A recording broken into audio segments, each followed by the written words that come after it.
I remember the exact moment I stopped believing in fairy tales. It wasn't when my father passed away, and it wasn't when my brother took over the family business that should have been split between us. It was a Tuesday afternoon in October, sitting in a hospital waiting room that smelled like antiseptic and fear, staring at a phone screen that showed a balance of $87.42 in our emergency savings account. $8,000. That's what we had saved. $8,000 that was supposed to be there for exactly this kind of moment. $8,000 that had vanished into thin air, spent by my wife on her mother's new kitchen renovation. Her mother, who had a perfectly functional kitchen. Her mother, who had a retirement fund and a paid-off house and a new car. Her mother, who had never once in 12 years of marriage asked me how I was doing or shown any interest in my life beyond what I could provide for her daughter. My daughter Lily was 7 years old. She had been complaining about headaches for weeks, but I thought it was just stress from school. She was a sensitive kid, took everything to heart, cried when other children got in trouble. But then one morning she woke up and couldn't see out of her left eye. Just like that. One moment she was fine, the next she was sitting on the edge of her bed, blinking and rubbing her eye, telling me everything looked blurry and strange. My wife Sarah was already at work. She worked part-time at a dental office, 3 days a week, mostly just to get out of the house. I was the one who took Lily to the emergency room, the one who held her hand while they ran tests, the one who tried to smile and tell her everything would be okay while my stomach felt like it was filled with broken glass. The doctor pulled me aside in the hallway. He had kind eyes, the kind of eyes that had probably delivered bad news hundreds of times before. "Mr. Anderson, we found a mass in your daughter's brain. It's pressing against her optic nerve. We need to operate as soon as possible." I remember thinking, this can't be real. This is the kind of thing that happens to other people. Other people get these phone calls. Other people have these conversations. Not me. Not my little girl who still slept with a stuffed elephant named Elmer and asked me to check under her bed for monsters every single night. "We're going to need to move quickly," the doctor continued. "The surgery itself will be significant, but the recovery is manageable. We have a great team here.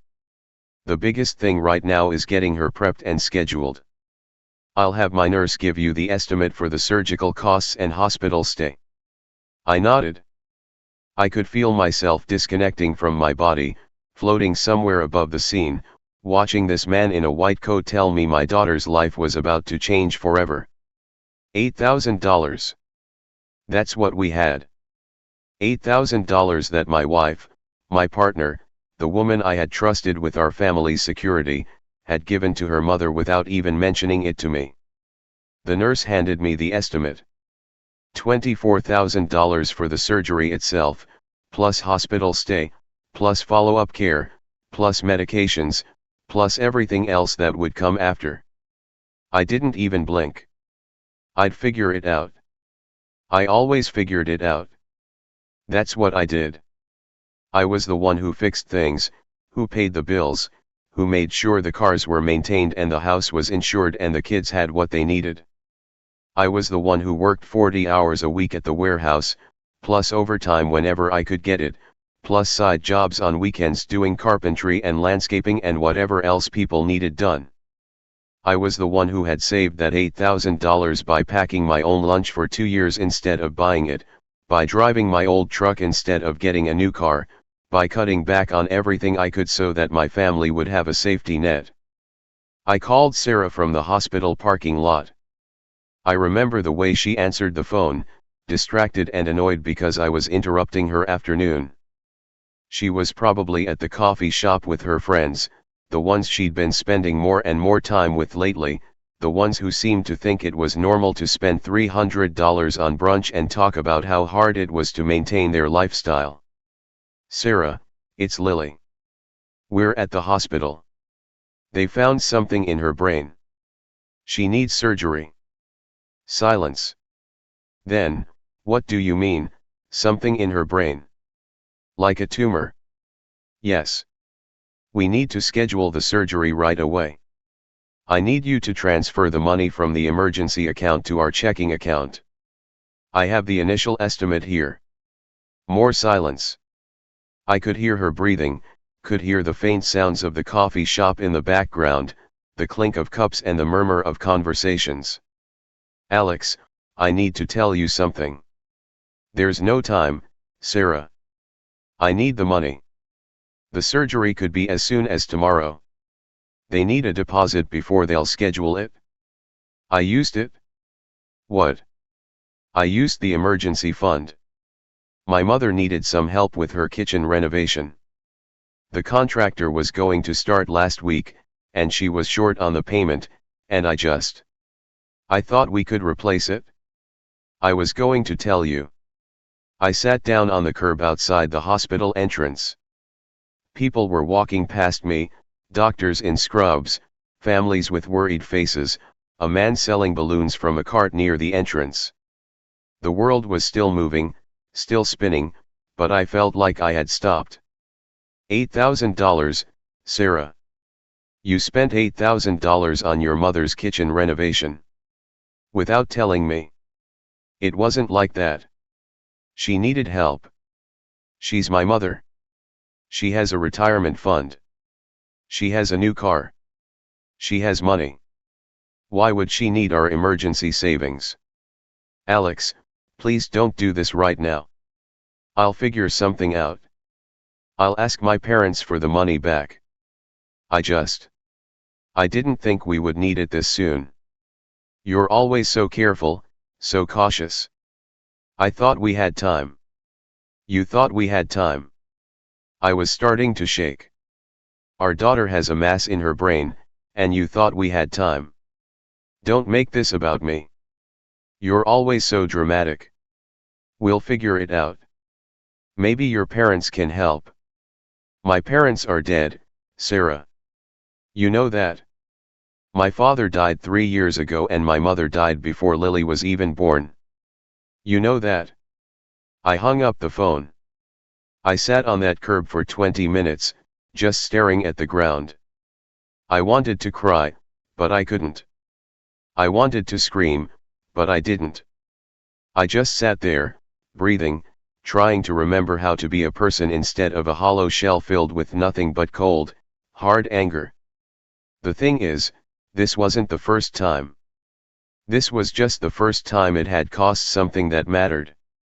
Sarah had been spending money we didn't have for years, little things at first, $100 here, $200 there. New clothes she didn't need, dinners out with friends, gifts for her mother that were too elaborate, too expensive. I would notice the credit card statements and she would apologize, she would promise to do better, she would say the right things and I would believe her because I wanted to believe her. Because I loved her. Because I thought love was about forgiveness and patience and giving people the benefit of the doubt. But this wasn't about love anymore. This was about my daughter's life. I went back inside and talked to the hospital's financial office. They had programs for families in need, payment plans, options. I would figure it out. I always figured it out. I signed papers, made promises, felt my name on the bottom of forms that committed me to tens of thousands of dollars of debt that I would spend the rest of my life paying off if I had to. I didn't care about the money. I cared about Lily. Sarah showed up at the hospital that evening.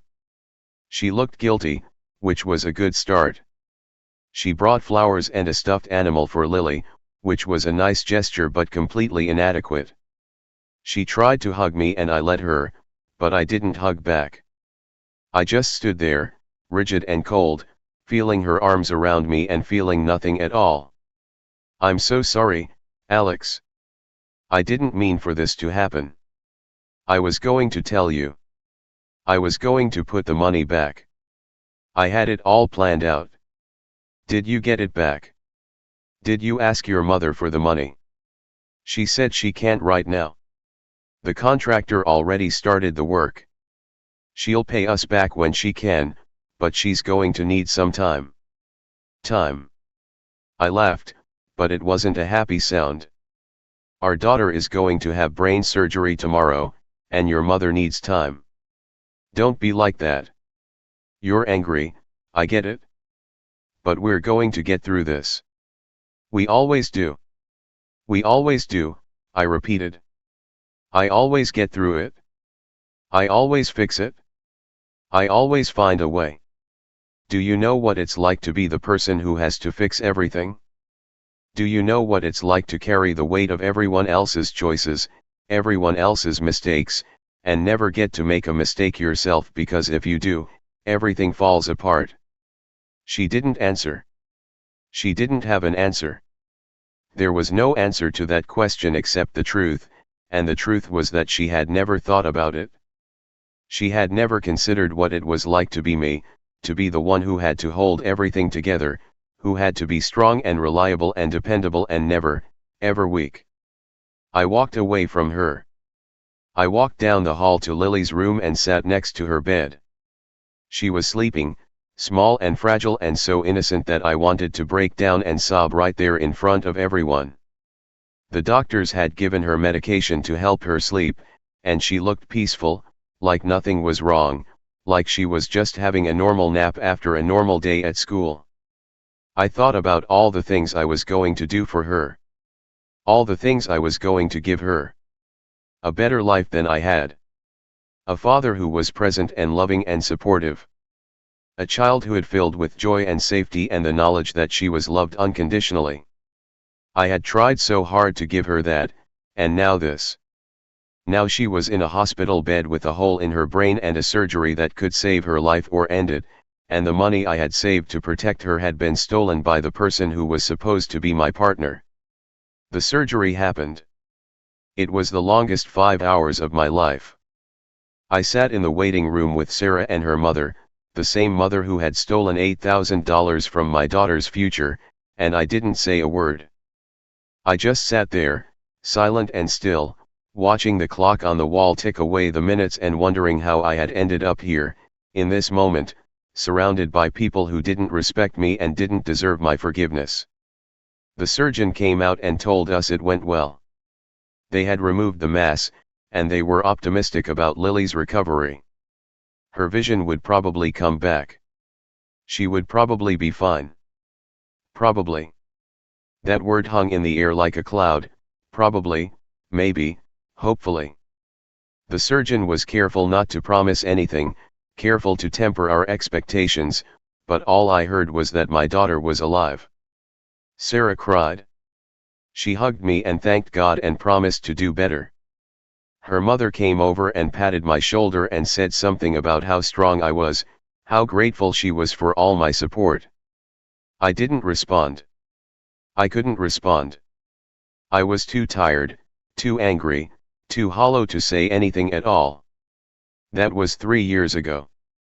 In those 3 years, a lot of things happened. Lily recovered completely, thank God. Her vision came back, her health returned, and she went back to school and started being a normal kid again. She had follow-up appointments and tests and checkups, but eventually the doctors said she was out of the woods. She was going to be okay. She was going to live a long, healthy life. Sarah and I went to counseling. We tried to work things out. I wanted to believe we could fix our marriage, that we could rebuild the trust that had been broken. The therapist said all the right things. Sarah said all the right things. She promised to do better, to communicate more, to be more responsible with money. For a while, she actually seemed to be trying. But old habits die hard, and eventually the spending started up again. A new handbag here, an expensive dinner with friends there, a trip to visit her mother that cost more than we could afford. She wasn't malicious about it. She just didn't think about it. She didn't think about the future, about the consequences, about the fact that every dollar she spent was a dollar that should have been saved for our children, our retirement, our security. I started keeping a separate account. I didn't tell her about it. I just opened it and started funneling a little bit of money into it every month, money from my side jobs, money from bonuses at work, money that I could control and protect. It felt wrong, keeping secrets from my wife. But it felt necessary. It felt like the only way to protect my family from the consequences of her choices. Around the same time, my brother David started making moves on our father's estate. My father had passed away 3 years before Lily's surgery. He had a construction business, a modest one but successful, and a house that had been in our family for 40 years. When he died, he left everything to David and me, 50-50, just like we had always expected. But David, as it turned out, had different ideas. At first, it was small things. He wanted to keep running the business himself, because he had more experience. That was true, technically. David had worked with my father since high school. I had gone to college, gotten a business degree, worked in management, and then when the warehouse job came along, I took it because it paid well and offered good benefits. I wasn't a construction guy, not really. I could swing a hammer and hang drywall and lay flooring, but I didn't have the same passion for it that my father and brother had. But the house was a different matter. The house was supposed to be split between us, 50-50, just like everything else. My father had made that clear. He had told us both, many times, that he wanted us to share everything equally. He didn't want any bitterness or rivalry between his sons. He wanted us to be brothers, to support each other, to remember that family was more important than money. David didn't care about that. David wanted the house for himself. He had a wife and 2 kids and they wanted a bigger place, and my father's house was exactly what they were looking for. It had 4 bedrooms, a big yard, a finished basement, a workshop in the garage. It was perfect for a growing family, and David was determined to get it. He started by trying to buy me out. He offered me $50,000 for my half of the house. $50,000 for a property that was worth at least $300,000. I told him no. I told him the house was important to me, that I had memories there, that my father had wanted us to share it. He called me selfish. He called me greedy. He said I was just trying to squeeze money out of him because I was jealous of his success. He had no idea. He had no idea how hard I had been working, how much money I had been saving, how little I actually cared about the material value of the house. I cared about the principle. I cared about respecting my father's wishes. I cared about not letting my brother take something that wasn't rightfully his. But David had a plan. He had been working on it for years, actually. He had been having conversations with my father's lawyer, conversations I didn't know about, conversations that were designed to slowly chip away at my claim to the estate. The call came on a Thursday afternoon. I was at work, standing in the warehouse, helping to unload a shipment of supplies. My phone buzzed and I saw it was David's number. I thought about ignoring it, but something told me I should answer. "Alex, I need to talk to you. It's about the house." "What about it?" "The lawyer found a will. A newer one. Dad wrote it 6 months before he died. He left the house to me. It's all legal, it's all official. You get the business, and I get the house. I'll buy you out of your half of the business for whatever it's worth, and I'll keep the house." I remember the way the world seemed to tilt, the way my stomach dropped like I was on a roller coaster. "What do you mean, a newer will?" "My lawyer has it. I can send you a copy." "I'm sorry, Alex. I know this isn't what you wanted to hear. But it's what Dad wanted. He changed his mind. He changed his mind. My father changed his mind about the house. The house he had built with his own hands, the house where we grew up, the house where he taught us to ride bikes and fix cars and be men. He changed his mind and left it to David. I didn't believe it. I couldn't believe it. My father wasn't the type to change his mind about something like that. He was steady and consistent and fair. He believed in justice and honesty and doing the right thing. He wouldn't have cut me out of the will without telling me why. But David had the lawyer. David had the will. David had the documentation, the proof, the legal weight that made it real. I spent that weekend drinking. I never drank. I always hated the feeling of being out of control. But that weekend, I sat in my garage with a bottle of cheap whiskey and I let myself fall apart. I thought about everything my father had done for me, everything he had taught me, everything he had given me.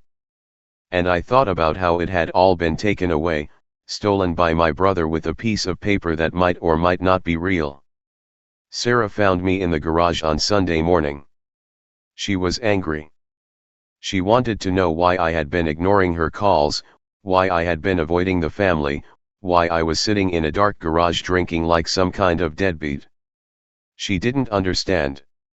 She had never understood what it was like to be betrayed by your own family, to have everything you thought was secure ripped away from you by someone you loved. Alex, you need to pull yourself together. This isn't going to solve anything. Your brother took the house. It's done. You need to move on. Move on, I said. I laughed, but it was a hollow sound, empty and broken. He took the house. My father's house. The house we grew up in.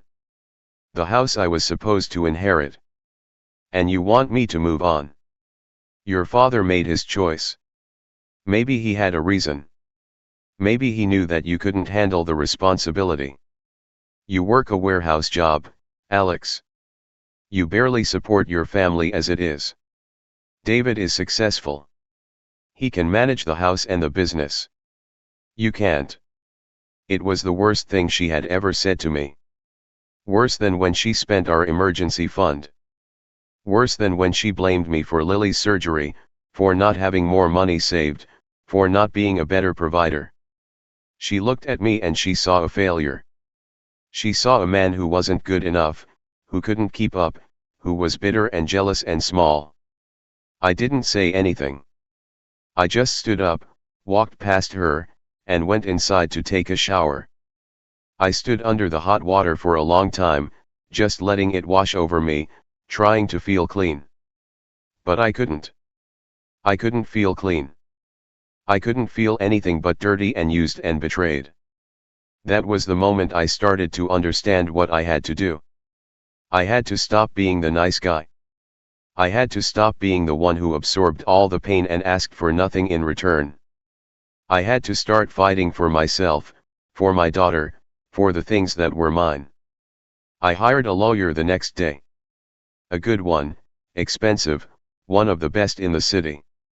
I paid for it out of the secret account I had been building for years. It was the first time I had ever spent significant money on myself, and it felt both terrifying and liberating. My lawyer, a woman named Rebecca Carter, was sharp and professional and no nonsense. She had been doing estate law for 20 years and she had seen everything. She looked at the will David had presented and she smiled. It was not a friendly smile. It was the smile of a predator who had just spotted weakness in her prey. This is a forgery, Mr. Anderson. Look at the signature here. Compare it to your father's signature on the old will. The stroke here and here are completely different. The handwriting is close, but it's not the same. This will was written by someone who wanted to copy your father's style, but they made mistakes. I felt the world shift again, but this time it was different. This time it was hope. Real, solid, undeniable hope. Are you sure? I'm positive. We're going to contest this will. And when we do, your brother is going to have some very hard questions to answer. Questions about how he came into possession of a forged document. Questions about who helped him create it. Questions about what else he might have tried to steal from you. I didn't want to believe it. I didn't want to believe my brother was capable of forgery. But the evidence was there, right in front of me, impossible to deny. The signature was wrong. The date was wrong. The language was wrong. Everything about the new will was wrong. We filed the paperwork. We went to court. David showed up with his lawyer, a young guy who looked like he had just passed the bar and didn't know what he was getting into. My lawyer, Rebecca Carter, tore into them. She questioned everything. She presented experts who confirmed the forgery. She had depositions from David's friends and associates, people who had heard him talk about wanting to cut me out of the will, about how he deserved the house more than me, about how he was going to find a way to make it happen. David sat there, pale and sweating, as all the lies he had told started to crumble around him. His wife was in the audience, and she looked horrified. I didn't feel satisfied. I didn't feel like I had won. I just felt tired. Tired of fighting. Tired of being betrayed. Tired of having to prove that I was worth something. The judge ruled in my favor. The forged will was thrown out. David had to pay my legal fees and compensate me for the income one had lost while dealing with the court case. He didn't get the house. He didn't get anything. The estate was split 50-50, just like my father had wanted. David didn't speak to me after that. He wouldn't look at me. He just left the courthouse with his wife and his lawyer, his head hanging low, all the arrogance drained out of him. I should have felt sorry for him. I should have felt some compassion, some understanding, some desire to fix our relationship. But I didn't. I couldn't. He had tried to steal from me. He had tried to take something that wasn't his, something that belonged to both of us, something that represented our father's love and legacy. He had looked at me and seen an obstacle, not a brother. Sarah didn't speak to me either. She was angry that I had hired a lawyer without telling her, angry that I had spent money on legal fees, angry that I had been selfish and vengeful and obsessed with money. She didn't understand. She had never understood. She saw my fight for the house as greed, as selfishness, as some kind of petty obsession with material things. She didn't see it as a fight for respect, for dignity, for justice. "You need to let this go, Alex," she said one night, standing in our kitchen while I made dinner. "This whole thing with the house, it's not healthy. Your brother made a mistake. You should forgive him. That's what family does." "He forged a will," I said, without turning around. "He tried to steal my inheritance. He lied to me and manipulated me and made me feel like I was losing my mind. And you want me to forgive him?" "Yes. That's what families do. They forgive each other. Did you forgive your mother when she spent our emergency fund?" She was silent. I turned to look at her, and I saw the anger on her face, the frustration, the resentment. She was tired of me bringing up the past. She wanted to move on, to pretend that everything was fine, to ignore all the ways she had failed me. "That was different," she said finally. "That was an accident. She didn't mean to hurt us. She didn't mean to hurt us. She took $8,000. $8,000 that was supposed to be for emergencies. Our daughter had a tumor in her brain, and she spent that money on a kitchen renovation. You want to tell me she didn't mean to hurt us? Alex, you need to stop. You're going to make yourself sick. This anger is eating you alive." I put down the spoon I was holding and walked over to her. I looked into her eyes, and for the first time in a long time, I saw her clearly. I saw a woman who had never really loved me. Who had never really respected me. Who had seen me as a provider, a safety net, someone who would always be there to clean up her messes. "Sarah, I need to ask you something." "What? Did you ever love me? The real me? Or did you just love what I could do for you?" She looked away. She couldn't answer. That was the answer. I walked away from her that night. I went into the garage and I started packing my things. She came out and asked me what I was doing, and I told her. I told her I was leaving. I told her I was done. I told her I couldn't do it anymore, couldn't keep being the one who held everything together while everyone else got to be selfish. "Where are you going to go?" she asked. "You don't have anywhere to go." "You're right," I said. "I don't have anywhere to go. Because you and your mother and everyone else have spent the last 12 years taking everything I had and leaving me with nothing. But that's going to change. Starting now." I walked out. I didn't look back. I got in my truck and I drove to a motel on the edge of town and I checked in. I lay on the bed in that cheap, musty room and I stared at the ceiling and I thought about everything that had happened. All the betrayals. All the lies. All the moments when I had been humiliated and used and discarded. And for the first time in my life, I felt like I had made the right decision. I had finally put myself first. I had finally stopped trying to be everyone's savior. The divorce was brutal. Sarah fought me on everything. She wanted the house, the car, the furniture, child support, alimony, everything she could possibly get. She hired a lawyer and they came after me with everything they had. But I had my own lawyer now, Rebecca Carter, who had become a trusted friend and ally. She knew what I had been through. She knew the truth about Sarah and her mother and the emergency fund and all the lies and manipulations. We settled the divorce quickly. I let Sarah keep the house, the car, the furniture, everything. I didn't care about any of it. I just wanted to be free.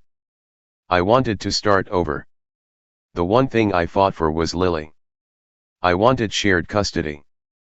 I wanted to be in her life. I wanted to be the father I had always tried to be, the father who was present and loving and supportive. Sarah tried to deny me that. She tried to paint me as a bad father, an absent father, a man who had abandoned his family. But Rebecca had evidence. She had documentation of all the time I had spent with Lily, all the school events I had attended, all the ways I had been there for my daughter when Sarah had been too busy with her friends and her mother and her own selfish desires. The judge granted me 50-50 custody. Lily spent half her time with me and half with Sarah. It wasn't perfect, but it was better than I had hoped. I could still be there for her. I could still raise her. I could still show her what a father was supposed to be. I moved into a small apartment across town. It wasn't much, just 2 bedrooms and a tiny kitchen, but it was mine. I decorated it with things that meant something to me, photographs of Lily, books I wanted to read, tools I used for my side jobs. It was simple and clean and honest. Sarah called me a few months after the divorce was finalized. She sounded different, softer somehow, like she had been humbled by everything that had happened. She told me she was sorry. She told me she had made mistakes. She told me she still loved me. "Sarah, I don't love you anymore. I haven't loved you for a long time. I just didn't want to admit it." There was silence on the other end of the line. I could hear her breathing, could imagine her standing in the kitchen of the house she had fought so hard to keep, surrounded by all the things that had once meant something to us. "I know," she said finally. "I know you don't. I wanted to try. I wanted to see if there was anything left. There's nothing left. There hasn't been anything left for years. You just didn't notice because I was too busy holding everything together." I hung up the phone and I felt a weight lift off my shoulders. For the first time in 12 years, I was free. I was free of Sarah. I was free of her mother. I was free of all the lies and manipulations and betrayals. A few weeks later, I heard through the grapevine that Sarah's mother had moved in with her. Her mother was struggling financially, apparently. Something about a bad investment, a retirement fund that had been depleted, a series of poor decisions that had left her with nothing. I didn't feel sorry for her. I felt nothing at all. Sarah started calling more often. She would call about Lily, about logistics, about things that needed to be discussed. But she would also find reasons to call about other things, little things, questions about the house or the car or the dog we had once shared. I kept the conversations short and professional. I didn't give her anything to work with. I didn't engage with her attempts to rekindle something that was long dead. Then, a year after the divorce, something happened that changed everything. I got a call from my lawyer, Rebecca Carter. She told me that my brother David had been indicted on fraud charges. It turned out he had been forging documents for years, not just the will, but business records, tax documents, contracts with clients. He had been running a massive fraud operation, and he was going to prison. I thought you should know, Rebecca said. He's going to be doing some serious time. And his wife is divorcing him. It's all falling apart. I sat in my apartment, staring at the phone.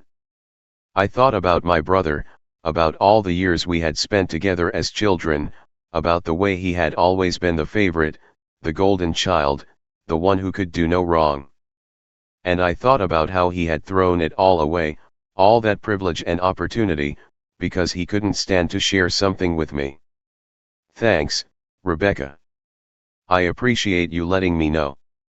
I also wanted to tell you something else, she said. Your father's house. It's still empty. David's wife can't afford to keep it. She's trying to sell it. I didn't say anything. I just let the words hang in the air, understanding what she was saying. Maybe you could buy it, she continued. It's a good property. A great property.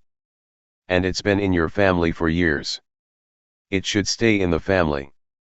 I'll think about it. I hung up the phone and I sat there for a long time, thinking about my father's house. The house where I grew up. The house where I had been happy. The house where my father had taught me everything that mattered. I went to see it the next weekend. It was empty, hollow, filled with echoes of the past. I walked through every room, touching the walls, remembering. I stood in the kitchen where my mother used to bake cookies. I stood in the garage where my father had taught me to change the oil. I stood in the backyard where I had played catch with my brother. And I made a decision. I was going to buy the house. I was going to bring it back to life. I was going to make it a home again, not for me, but for Lily. I wanted her to have a place where she could feel safe, a place where she could grow up with the same memories I had. I wanted her to know that she had a legacy, a history, a family. I bought the house. It took every penny I had saved, every bit of money from the secret account, every dollar from the inheritance my father had left me. It was worth it. It was more than worth it. Sarah found out about the house, of course. She called me, angry and jealous and bitter. You bought the house? How could you afford that? That's not your concern. It's Lily's concern. She has a right to know where her father lives. Lily knows exactly where I live. She comes here every weekend. She loves it here. Alex, you can't just move on like this. You can't just pretend like everything is fine. I'm not pretending anything. I'm living my life. I'm doing what's best for my daughter. I'm doing what's best for me. You should try doing that for a change. I hung up the phone and I didn't answer when she called back. I had spent too many years answering her calls, fixing her problems, cleaning up her messes. I was done. I was finally, completely, absolutely done. That was 3 years ago. I'm writing this now from the front porch of my father's house, watching Lily play in the backyard with the dog we got last year. She's 10 now, tall and smart and so full of life that it takes my breath away. She doesn't remember much about the surgery, but she knows the story. She knows what happened. She knows that her father fought for her, sacrificed for her, loved her. Sarah is remarried now. She married a man who works in finance, someone with money and status and the kind of life she always wanted. I'm happy for her. Truly. I don't wish her ill. I just wish she had been the woman I needed her to be when I needed her most. My brother David is still in prison. He has a few more years left on his sentence. I visit him sometimes, because he's still my brother and I still believe in forgiveness. He always cries when I visit. He always says he's sorry. And I always tell him I forgive him. But I don't forgive him. Not really. I can't. He stole something from me that can never be replaced. He stole my faith in family. He stole my innocence. He stole the belief that blood is thicker than water, that loyalty matters, that love conquers all. I don't trust people easily anymore. I've been hurt too many times. But I've also learned to trust myself. I've learned that I'm stronger than I thought, more resilient, more capable. I've learned that I don't need anyone else to validate my worth. I have my daughter. I have this house. I have the memories of my father and the knowledge that I did everything I could to honor his legacy. Lily comes running up to the porch, breathless and laughing, the dog barking at her heels. Daddy, come play with us. The sun is setting and the sky is so pretty. I look at my daughter, at her eyes that are bright and clear and healthy, at her smile that lights up the whole world. And I remember what I almost lost. I remember the hospital waiting room, the phone call, the empty bank account. I remember the fear and the anger and the despair. But I also remember the hope. The hope that things would get better. The hope that I could build something new. The hope that love would win in the end. Coming, sweetheart, I say, standing up and walking toward her. We play in the backyard until the sun disappears behind the trees. We chase the dog and throw sticks and laugh until we can't breathe. And for a moment, just a moment, everything is perfect. Life isn't fair. I know that now better than I ever did before. People will betray you. People will lie to you. People will take everything you have and give you nothing in return. But that doesn't mean you stop fighting. That doesn't mean you give up. That doesn't mean you let them win. You keep going. You keep building. You keep loving. You keep believing that somewhere, somehow, there's a light at the end of the tunnel. I found my light. It's a 10-year-old girl with a smile like sunshine and a heart like gold. She's my reason for everything. She's my hope. She's my future. The man who used to be my wife's doormat doesn't exist anymore. He died in a hospital parking lot, sitting on a curb, staring at an empty bank account. The man who took his place is someone I barely recognize sometimes. He's strong. He's steady. He's everything I ever wanted to be. And he's finally, completely, absolutely free.